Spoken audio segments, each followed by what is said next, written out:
What should a president say and do in the wake of a national tragedy? So that question, and whether the answer has changed in recent years, is on my mind this morning because right in my neck of the woods in the DMV at Reagan National Airport on Wednesday night, a passenger plane collided with a helicopter, an Army helicopter, just as it was landing. Both aircraft have been found in the Potomac River in pieces. Early Thursday morning, officials said they did not expect to find anyone alive, which would mean 67 people perished. We hope for better, but that's what people were saying this morning. And so it raises the question for me of what can a president do in these moments, right? What is the responsibility of a president? What do people look to in a president? And has that changed? So traditionally, a president's in these moments, there's very little you can do in the immediate aftermath, right? As we figure out what exactly happened. But typically a president is two things. One, empathetic and sympathetic, put out a statement, we mourn the potential lives lost.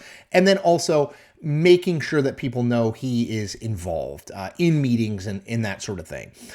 Donald Trump, on the second check mark there, is doing those things. He was in the Situation Room until late at night, according to reporting. Sean Duffy, the newly installed Secretary of Transportation, said that he had just spoken to Trump within the hour on Thursday morning. So there's a level of an engagement that's being shown. But where Trump is very different is what he says publicly. So after putting out an initial statement from the White House saying he was aware of this and it looked dire, everything that a traditional president would say, Trump then at 12:19 a.m., so early Thursday morning, said this on Truth Social. The airplane was on a perfect and routine line of approach to the airport. The helicopter was going straight at the airplane for an extended period of time. It is a clear night. The lights on the plane were blazing.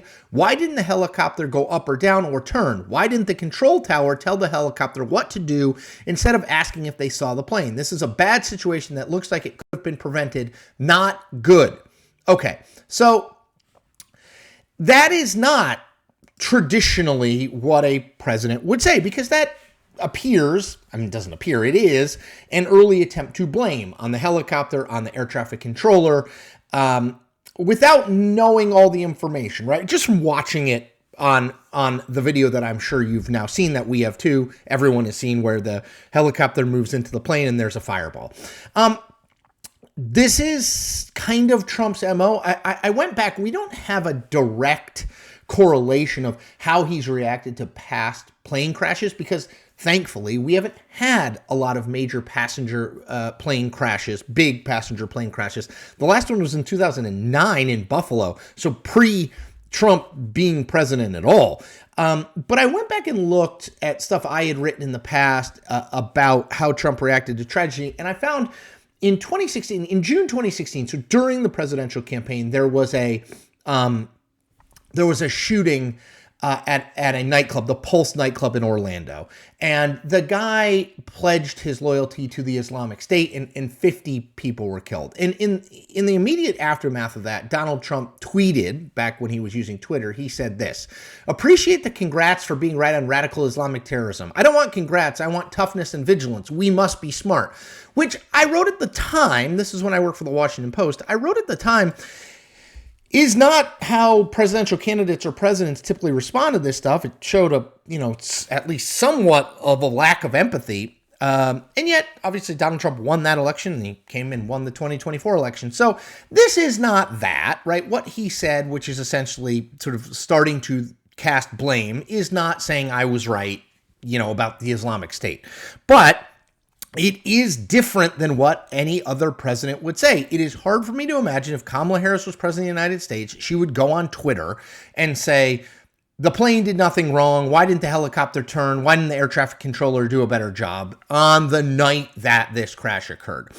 I hesitate, candidly, to say that this is wrong on Trump's part, because I do think many of the unorthodox things he has done in the past have worked for him and have touched a nerve with people. But putting politics aside, from a human perspective, I find it difficult when the leader of the country is out looking to point fingers immediately after this happens. Yes, clearly someone is to blame for this happening. The night was pretty clear in D.C.